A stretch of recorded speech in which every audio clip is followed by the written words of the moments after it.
Now, Okay, it may be the case that you cannot get from this happened to therefore it was caused by something supernatural. In that aspect, you're correct. You can't verify the existence of the supernatural.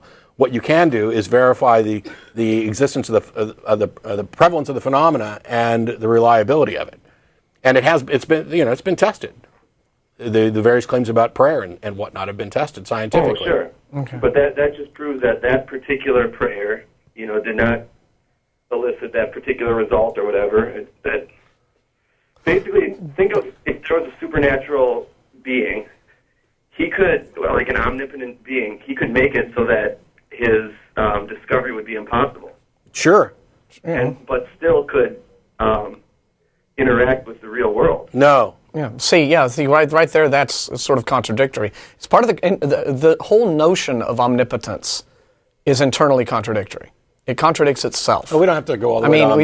We don't have to do interacting with reality. But the point is, that is a specific example of it. You can say, God can completely make any sort of direct evidence of his existence completely impossible to detect. And yet, if he is having direct effects on the real world that we can see, and this is the God Christians believe in. They believe that they pray to God and he answers prayers, and these prayers have results in their lives.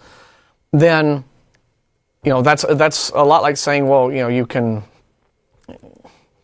It doesn't really quite mesh that you can. Here's something that is doing something in the world, but you cannot look at that result and in any way study exactly what caused that result. Well, let me do this a different way. What could God do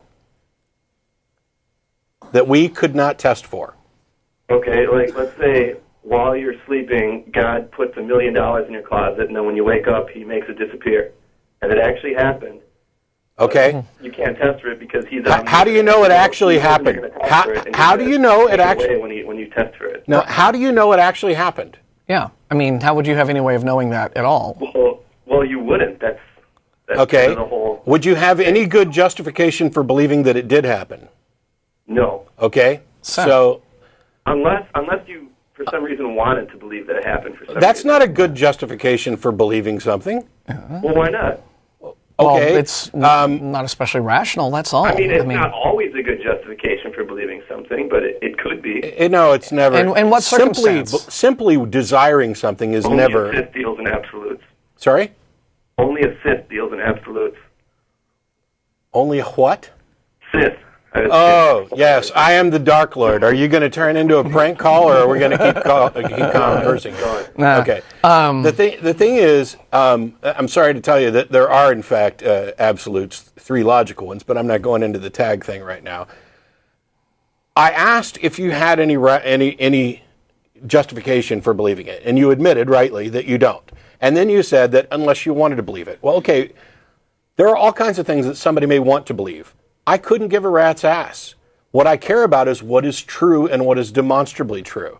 And when I ask whether or not a belief is justified, I am by definition excluding simply the desire for it to be true, because that is not a rational justification for believing that something is likely to be true. That is simply a desire. Yeah, and you could just as easily justify believing in anything at all, if that were your sole justification for it. I want there to be leprechauns who come in and do my laundry at night. That's a strong desire of mine. Is that it? Am I justified in believing that it's true? No. I may believe it's true, but that would be an irrational belief that lacks sufficient justification. Okay, I mean, yes, you're bringing up good points here, but we're kind of divulging from what I originally said, in that a supernatural being is untestable. You can't use the laws of science. A supernatural being. You can say that I reject the notion of a supernatural being, or you can say a supernatural being is impossible, or you could say something like that. But if you're considering a supernatural being, then you can't use any type of scientific test or experiment to discover its existence. Yes and no. Well, the supernatural is by definition outside the realm of scientific investigation, which is why I brought up at the beginning, does this entity manifest itself in the natural world in any way? if it can affect and manifest within reality to affect change, then that is something that we can observe. And you said, well, there's a way, God may be able to do stuff that we can't identify. And I asked for an example, and no offense, Ryan, but you came up with one of the stupidest possible examples that represents a God that is completely indistinguishable from a God that doesn't exist. A God who, while I'm asleep, puts $1 million in my closet and then removes it. That action is completely indistinguishable from it never having been there, and there have been no God to put it there. What we want is for you to identify an action that a God could take that is identifiable in reality that we could not identify. And okay, I'll give you a better example then. Inherently self-contradictory. Go ahead. Okay. All right. Yeah, my example was bad. I admit that. How about, let's say when you die, this supernatural being takes your consciousness, your essence, whatever, and puts it in some supernatural place, and you continue your consciousness in a supernatural place, completely outside of what any scientific analysis could detect. How is that any different from your $1 million in the closet? Yeah, because this is will experience. No. This will experience. No, this. Hypothetically, I'm not saying it's right. It's hypothetical. You are simply speculating upon. Well, what if this particular magical thing happened after your death? But what I asked for was an example of something that manifests in reality. Yeah. Something that happens in a supernatural realm after you're dead is not something that manifests in reality. But, again, something that. Let me give you an example, and you can argue with me whether or not this can be tested.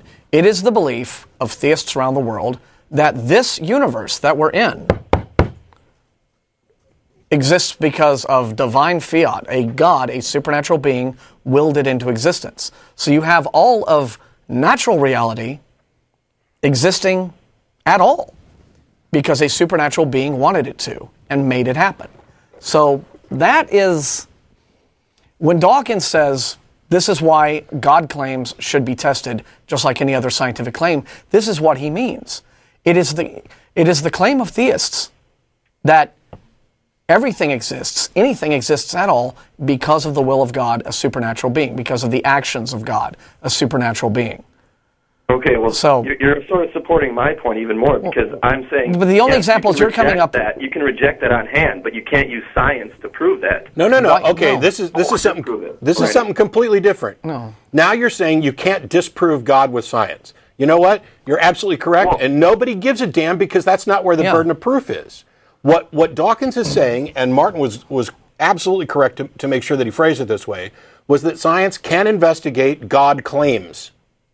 That's it, period. Okay. Because we are in the business, science is in the business of actually determining what is or isn't real. Now, the second that somebody's God is demonstrably real, now, then it becomes believable. And that is something that is theoretically possible for a supernatural God to exist, although I don't know how. I mean, that may actually be impossible, but hypothetically speaking, if there was a supernatural being who could affect reality, then it is possible that we could detect this. I disagree. Well, okay. In what way? And yet, theists around the world claim that this is true, and they claim that their God, one of the ways in which he does this, is to speak directly to people and give them prophetic insights into the future, which are testable and verifiable.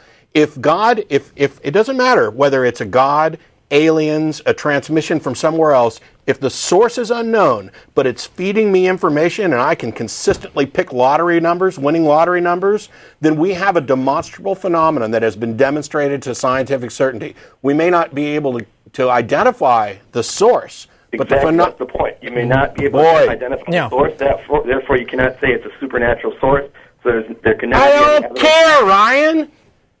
Look, the point is, if I'm claiming I'm getting messages from Alpha Centauri, and they are giving me winning lottery numbers, and we verify that this is actually occurring, that I am able to adequately predict, you are absolutely correct, and I've said this before on the show, I don't know, dozens of times, that we cannot positively identify the source of it.